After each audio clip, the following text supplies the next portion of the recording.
araw na lang, mag-board exam na kayo. So, syempre, hindi naman kami papayag na mag-take kayo ng board exam na hindi kayo ready. So, this day, papasabog ko sa inyo yung mga information na nalaman ng dede ko. Diba sabi ko sa inyo, external storage ko yan. Okay? Pero kailangan maghanap din kayo ng paglalagyan. Okay, you ready na? Okay? So, ito yung mga salient concepts na lumalabas sa Gen Ed every season. So, take note of this. Okay? So, first part, for your vocabulary.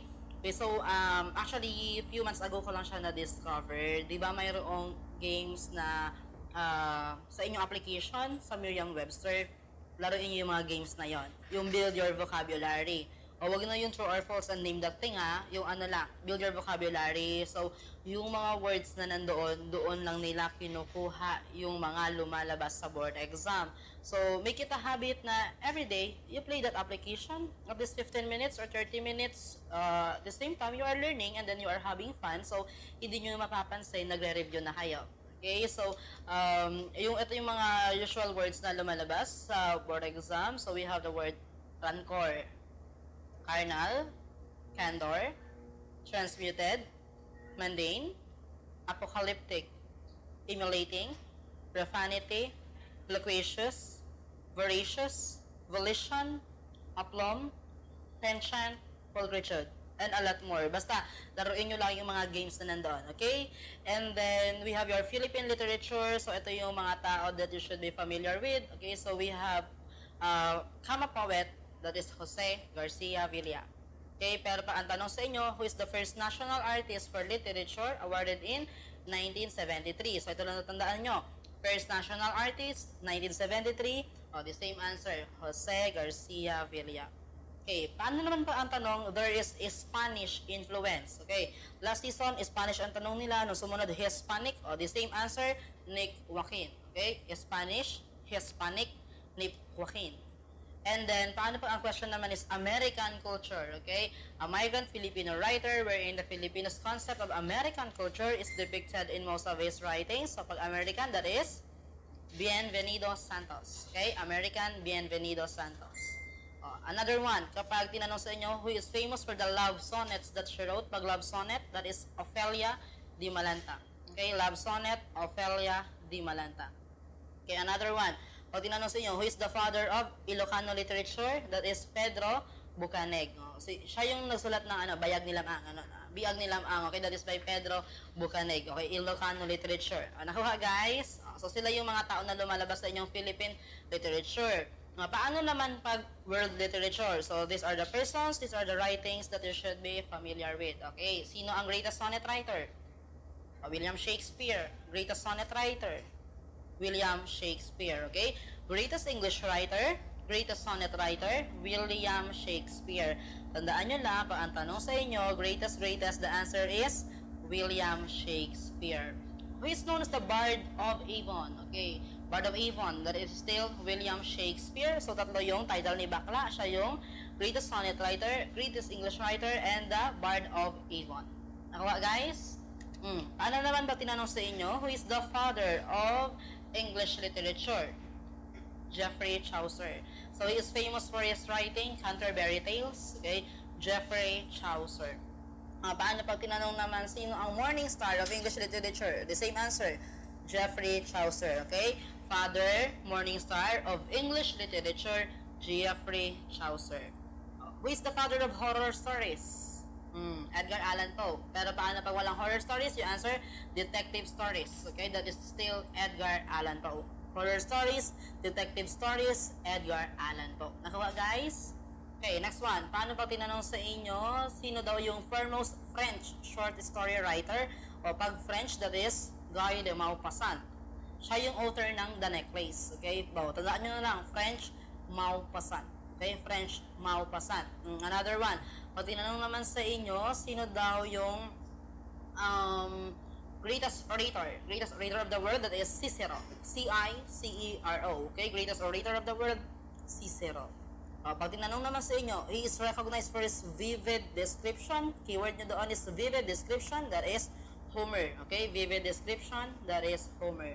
Pag tinanong sa inyo, what is the greatest lyric poem in the world? That is the Psalms of David. Okay? Greatest lyric poem in the world, that is Psalms of David. Nakuha, guys? Okay, so yan yung mga yan yung mga tao that you should be familiar with. Now, memorize nyo ba yung inyong mga philosophers? Like Aristotle, Plato. Ganito yan, guys. Pag hindi nyo maalala ang philosophers, anong gagawin? Tsupaa. Okay? Natandaan nyo lang, tsupaa. Sino yung unang tsumapa? Letter T, that is Thales. Thales of Miletus, he replaced myth with natural law. Okay, next is that is Socrates. Ang kanyang famous contribution naman is the questioning method. Okay, or the Socratic method or Socratic dialogue. And then, sumunod na tsumapa ay si Plato. So, si Plato yung author ng The Republic. Okay, so sinupa ni Plato si Aristotle. Okay, so Aristotle naman is the father of biology at sinupa naman ni Aristotle si Alexander the Great. So he is a great conqueror. So kung hindi ninyo maalala yung inyong mga philosophers, anong gagawin? Tsupaa. Naintindihan? Anong ginawa nila? Nagtsupaan sila. So yun yung inyong mga philosophers. Next one, aralin naman natin yung mga works ni Shakespeare. Okay, so ito lang yung mga keyword ninyo. Pag sinabing ambition for power. Okay? Overwhelming ambition for power is the cause of downfall of man. That is Macbeth. Okay? Ambition for power, Macbeth. Pag to be or not to be, that is Hamlet. To be or not to be, Hamlet. Okay? Pero pag tinanong sa inyo, what is the mood of the line? To be or not to be, that is the question. Whether it is noble in the mind to suffer the churot-churot of the churot-churot. So the answer is indecision. Kasi hindi siya makadecide kung to be or not to be. Papatin lang naman sa inyo. This is a story of two ill-starred lovers from warring families, love and war, that is Romeo and Juliet. Love and war, Romeo and Juliet. Paano naman pag tinanong sa inyo? The quality of mercy is not strained. If it is about mercy, it is your merchant of Venice. Okay?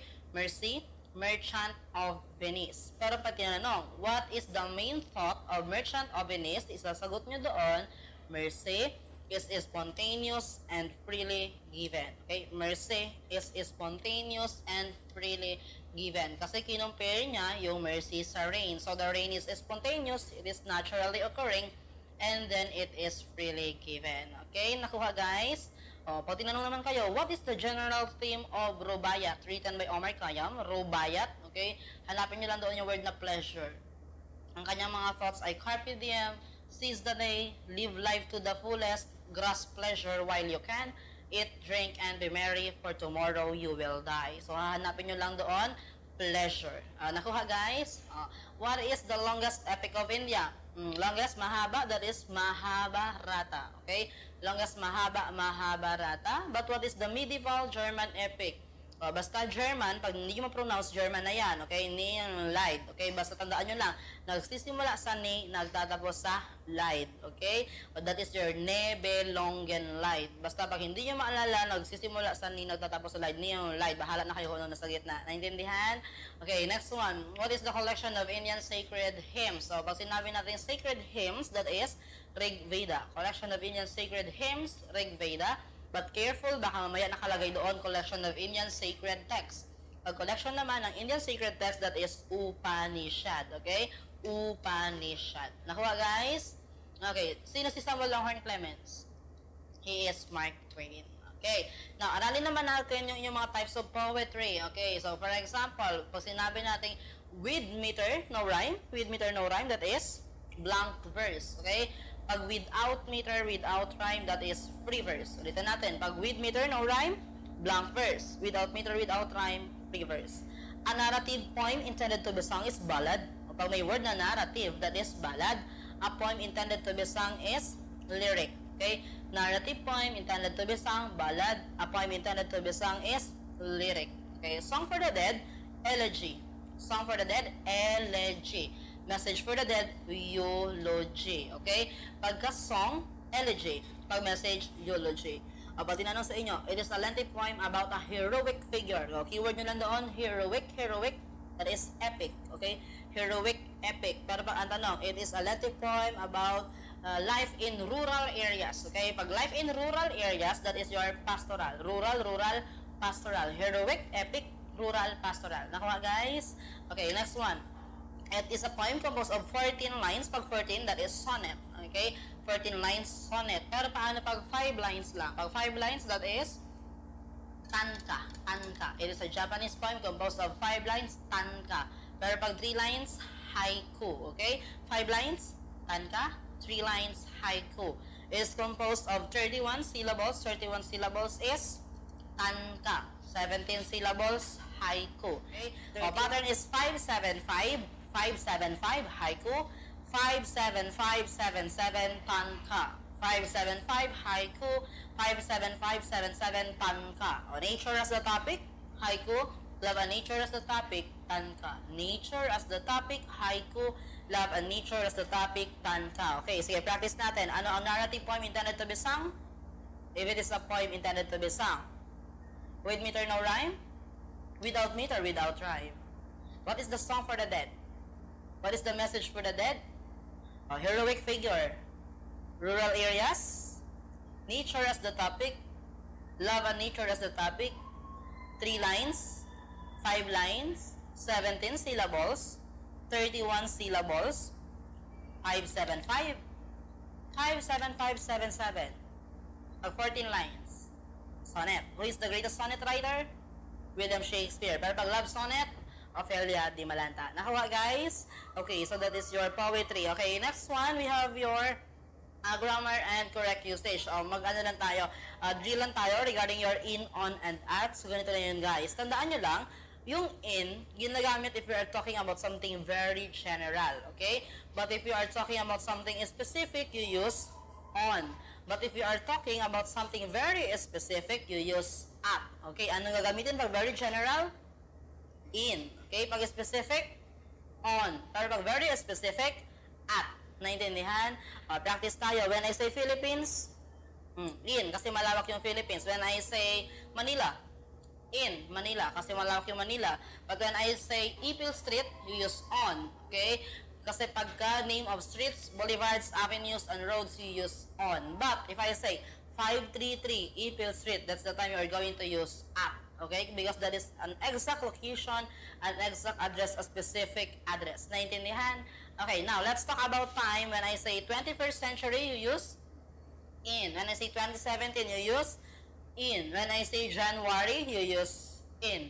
But when I say first week of January, on the first week of January. When I say Monday, on Monday. But when I say 9 o'clock in the morning, at 9 o'clock in the morning. When I say 5 p.m., at 5 p.m. Nakuha, guys? Okay. Paano naman pag, means of transportation? Pag sinabi kong jet plane, tandaan nyo na lang, di ba may kantang, I'm living on a jet plane. So, ang ginamit niya ay on. Kasi sa jet plane, nakakatayo ka pa. So, pag nakakatayo ka pa, you use on. Okay? Pero pag hindi ka na makatayo, you use in. Okay? Practice tayo. When I say jet plane, on. Pag bus, on. Pag train, on. O pag jeepney, in. Exception nandoon, pag unano ka, hindi ka na nakakatayo ka pa sa jeepney. Pero pagka jeepney talaga ay in kasi hindi ka na makatayo doon, di ba? And then pag tricycle, you use in. Naintindihan? Halimbawa naman, delivery of the message. Halimbawa, the message was delivered using printed media. Kung papansinin niyo yung pangalan na printed, may word na in sa gitna. Just encircle the word in. So meaning you use in. Pero pag halimbawa naman, the message was delivered using your electronic devices. Okay, electronics, may word na on sa electronics. So, ang gagamitin mo ay on. So, for example, ba sinabi ko, the message was delivered using email, phone, telephone, fax machine, computer. You use on because those are electronic devices. But when I say the message was delivered using mail, letters, journals, diaries, newspaper, you are going to use in because those are printed media. Naintindihan, guys? Okay, next one. Let's proceed to your subject-verb agreement. Ganito lang yung technique dyan. Pag hindi ninyo maalala kung ano yung rules na nag-a-apply sa inyong subject-verb agreement, tingnan nyo na lang yung mga choices, itry nyo isa-isa. Kung ano yung masarap pakinggan, that is the correct answer. Kasi usually, pag bad grammar siya, magiging awkward siya sa ating pandinig, okay? Basta tingnan nyo na lang, ano yung masarap pakinggan, that is the correct answer. Naiintindihan?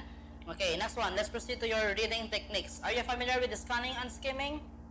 Okay, pag sinabing scanning, that is quick reading. Pag sinabing skimming, quick reading din. Pareho silang quick reading, but they differ in purpose. Okay? Ganito lang yun, guys. Diba the word is skimming? Ano ang double letter sa word na skimming? Letter M.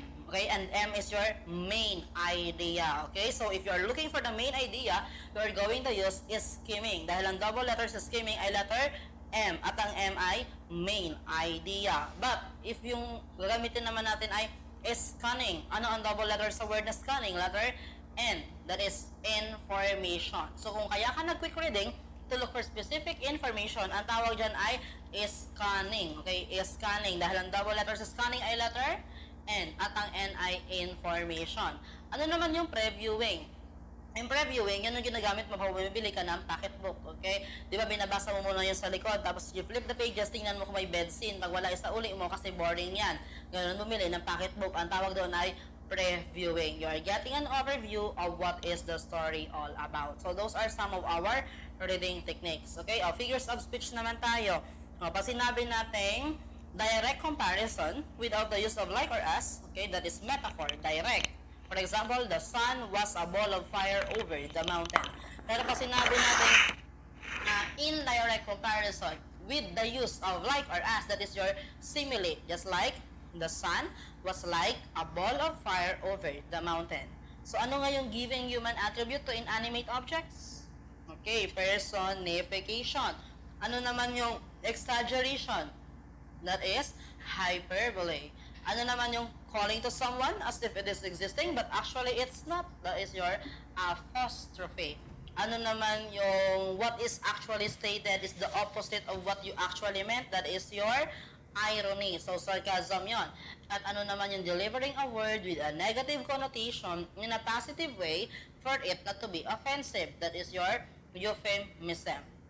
Eh, ano naman yung tawag natin doon sa substitution of a part to represent the whole. Substitution of a part to represent the whole is synecdoche. Okay? Substitution of a part to represent the whole, synecdoche.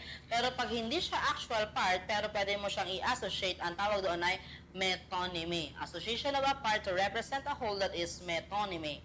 Ano yung tawag natin sa reference to a biblical character, historical event, or mythological character? We call it allusion, okay? Pag reference, that is allusion. Pero yung pag-iisip mo na magiging kayo rin ng katabi mo, anong tawag dyan? Illusion. And that is not a figure of speech. Naintindihan? So, those are the figures of speech na dapat alam ninyo. Pero actually, guys, sa board exam, basta alam mo yung simile metaphor, may raos mo na yung words. Naintindihan, guys? Okay. Next one, aralin naman natin yung mga yung mga errors na usually nako-commit natin in academic writing, okay? So ang isa diyan ay misplaced modifier, o basta tandaan niyo lang, ang rule natin, the modifier must be placed near the word it modifies. So ilalapit mo yung modifier sa minomodify niya. And then we have your dangling modifier. Sa dangling modifier naman, hindi mo na state clearly kung ano or sino ang kanyang word na minomodify. Okay, and then we have your faulty parallelism. So, para maging maganda yung sentence, dapat parallel yung mga structures within. But there are instances na magkakaiba sila ng structure. So, dapat gerund to gerund, noun to noun, pronoun to pronoun, positive to positive, negative to negative, para pareho ng structure so that we are going to achieve parallelism. And of course, we have your comma splice. Yung comma splice, yan yung mga sentence na sobrang mahaba. Tapos, pinagdugtong mo sila and separated it using a comma. So, minsan kasi guys, hindi enough yung tumigil ka lang saglit. May mga bagay na dapat tinutuldo ka na. Tulad ng sentence minsan, hindi enough na maglagay ka lang ng comma when you should have put a period instead. Always remember, wag yung ikakama kung may period. Okay? Doon sa sentence because you are going to commit comma splice. So, those are some of our errors in academic writing. And then, usually, may identifying errors, pero hindi naman kayo mahihirapan dyan dahil sanay naman kayo maghanap ng mali sa iba, di ba? O gamitin nyo yan sa board exam. And then, we have paragraph organization. So, pag ganun, huwag nyo na itry isa-isa kasi mauubos yung oras nyo. Kasi ang gagawin nyo lang, hanapin nyo yung pinaka-very good opening statement. Your opening statement must be broad. As much as possible, it should present the main idea, the problem, or the scenario. Okay? And then, hanapin mo lang sa choices saan doon yung nasimula sa opening statement na napili mo. So, naintindihan? So, yun yung mga possible concepts na lumabas for your English. Okay. Next part, we have your social science. So, yan yung social science ang pinaka-random sa lahat. So, they can ask you questions that you learned when you were in elementary, in high school, or in secondary. So, ito yung mga actual board exam questions na nare-recall ko regarding social science. Okay. Pag history, ito yung tanong. Ano daw ang mayroong scientific name na Petecopaga jeffreyi. Okay, Petecopaga jeffreyi, which is considered as extinct. That is your Philippine monkey-eating eagle. Okay, Petecopaga jeffreyi, Philippine monkey-eating eagle. And then, what province was called by the Chinese as Mai? So, Mai is your Mindoro. Okay, Mai is Mindoro. Nakuha, guys? O, ano daw yung first sultanate founded by Syed Abu Bakr in the Philippines? So, first sultanate, that is Sultanato ng Sulu. Okay, first sultanate, Sultanato ng Sulu. Ano yung tawag sa barangay crier that announces the laws promulgated by the dato? That is your Umalahokan. Okay, barangay crier, Umalahokan. Okay, so yun yung mga lumalabas sa history. O minsan naman, ang question nila is current events. So ito lumabas na siya last September 2016. Sino daw ang first Mindanaoan and 16th president? Of course, that is Rodrigo Duterte, okay? And then, question din nila last time, ano daw yung first satellite na nilaunch ng Philippines, that is your Diwata 1. Okay, Diwata 1. But then, a few months ago, nirelease nila yung ikalawa. Oh, what do you think is the name? That is Diwata 2. Okay, pag nauna, Diwata 1. Pag pangalawa, Diwata 2. Oh, ito pa, ano yung mga pinag-usapan ngayon ng mga issues sa Philippines? O, di ba yun nangyari sa Marawi? So, baka mamaya lumabas yung Mauti Group, okay? Or yung naman, pag-host natin ng ASEAN 50, or yung bakit wakas agad yung yung Mulawin versus Ravenna dahil sa bird flu o yung mga ganon. So, yun yung mga possible current events na lumabas sa board exam. Naintindihan? O minsan naman, ang tanong nila ay general information. Just like, what is the largest continent? Asia. What is the largest country in Asia? China. What is the largest in population? China. What is the largest island? Largest island in the Philippines? Luzon. How many islands are there in the Philippines? Baga meron sa choices, 7,641, that is the correct answer. Meaning, na-update na nila yung kanilang answer key, okay? Pero pag wala, you can answer 7,107. What is the largest desert? So, ganito yun, guys. The answer is Antarctica. Pero halimbawa, wala sa choices ng Antarctica, you can answer Sahara, okay? Kapag ang tanong sa inyo ay largest desert, you are going to answer Antarctica. Pag wala sa choices ng Antarctica, anong isasagot? Okay, Sahara. Okay, so those are some of the actual board exam questions pagdating sa social science. Okay, now, naglalabas sila ng mga question regarding law. Pag tinanong sa inyo, ano ang nag-establish ng bicameralism in the Philippines? That is your Jones Law. Okay, bicameralism, Jones Law. Pero pag tinanong sa inyo, what served as training ground for national leaders? Training ground for national leaders, that is bicameralism. Okay, training ground for national leaders by bicameralism. What is the fundamental law of the land? Fundamental law of the land is Constitution. Okay? Fundamental law of the land, Constitution. Okay, lagay nyo dyan. Pag tinanong sa inyo, what is the law that states that the Philippines will be granted sovereignty as long as a stable government is established, you answer preamble of the Jones Law. Okay? O, keyword nila doon, stable government, preamble of the Jones Law. Pero ano naman yung nag-state ng intentions ng Americans to stay in the Philippines? Intention to stay is your benevolent assimilation policy. Intention to stay, benevolent assimilation policy. Ano naman yung the Philippines will be granted 10-year transition in preparation for democracy. Pag 10-year transition, that is your Batas Tidings McDuffie. 10-year transition, Batas Tidings McDuffie.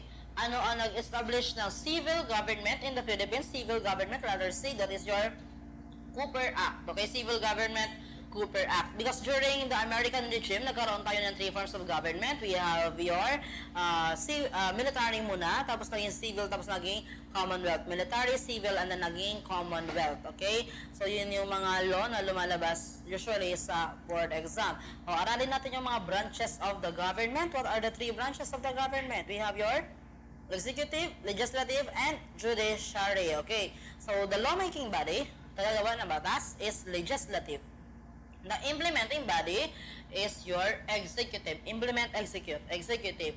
The interpreting body is your judiciary. Pag sinabi nating legislative, ang nandyan ay ang senators, okay, yung mga congressman, kasi yan yung Senate and Congress. Okay, so ang Senate mayroon 24 members, ang Congress mayroon 250 members. And then we have your executive, o nandyan ay yung president and vice president. And we have your judiciary. In judiciary, we have your Supreme Court. Okay, so sino ba mga nasa Supreme Court? We have 15 members, 1 Chief Justice, and 14 Associate Justices. So, we have your Executive, Legislative, and Judiciary. Sinong pinakamataas sa kanilang tatlo? Oh, wala. Pantay sila ng powers. We have the doctrine of separation of powers. But how do we ensure na there is no abuse na nangyayari in each department? We have the principle of check and balance, okay? So, pag tinanong sa inyo, pag chinek down ni Judiciary si Executive, so ano ang pwede nilang i-declare? That is declaring the act of the President unconstitutional, okay? Declaring the act of the President unconstitutional. Ako nga guys, let's talk about impeachment. Which of the following is not a ground for impeachment? Letter A, treason and bribery. Letter B, graft and corruption. Letter C, sexual harassment. Letter D, other high crimes. Anong sasagot nyo? Sexual harassment. Okay? Pag nanong sa inyo, sino yung first impeached president in the Philippines? Wala pa. Kasi si Erap, nag-undergo siya ng impeachment trial pero hindi niya natatapos. So, hindi siya declared as impeached. Kaya ang sagot nyo doon, pag first impeached person in the Philippines, Chief Justice Renato Corona. Okay? First impeached person in the Philippines, Chief Justice Renato Corona. Okay, next one. Aralin natin yung mga forms of government ninyo. Ba't tinanong sa inyo? All authority emanates from the people. Democracy. Pero pang may karugtong siya, but with chosen representatives, Republican. If it's the government of the people, for the people, and by the people, democracy, but we are electing our officials, Republican. What is one-man rule? Monarchy. King or queen? Monarchy. Describe the government of England, constitutional monarchy. Okay, pag tinanong naman sa inyo, rule by a selected few, oligarchy. What is the rule of the elites in the society? Aristocracy, which is almost the same with oligarchy. So, pag walang aristocracy, you can answer oligarchy. Nakuha, guys? Ayan. Paano naman pag tinanong sa inyo, there is no government at all, that is anarchy. No government at all, anarchy. No private property, communism. Everything is owned by the government, communism. There is equal distribution of wealth, communism. Nakuha? Paano naman ba tinanong sa inyo? What is the leadership of people by talent? Meritocracy. Leadership of people by talent. Meritocracy. Pagka national affairs will be solved at the national level, local affairs will be solved at the local level, that is your federalism. Okay, federalism. And ito, actual board exam question. Ano daw kapag yung executive and legislative is within the powers of the president, we call it presidential. Executive plus legislative within the president, I'm sorry. Okay, executive and legislative, that is your parliamentary. Okay, executive plus legislative, that is your parliamentary. Pero pag executive only, that is your presidential. Okay, executive, legislative, parliamentary, executive only, presidential. Nakuha guys yung mga forms of government? Okay, next one. Aralin naman natin yung inyong mga writ, mga batas, mga rights, gano'n. Okay, pag tinanong sa inyo, what is the right to life, liberty, and security? Writ of amparo. Bring me the body, writ of habeas corpus. Bring me the information, writ of habeas data. Show me the witness in the court, writ of habeas corpus. Show me the documents, writ of habeas data.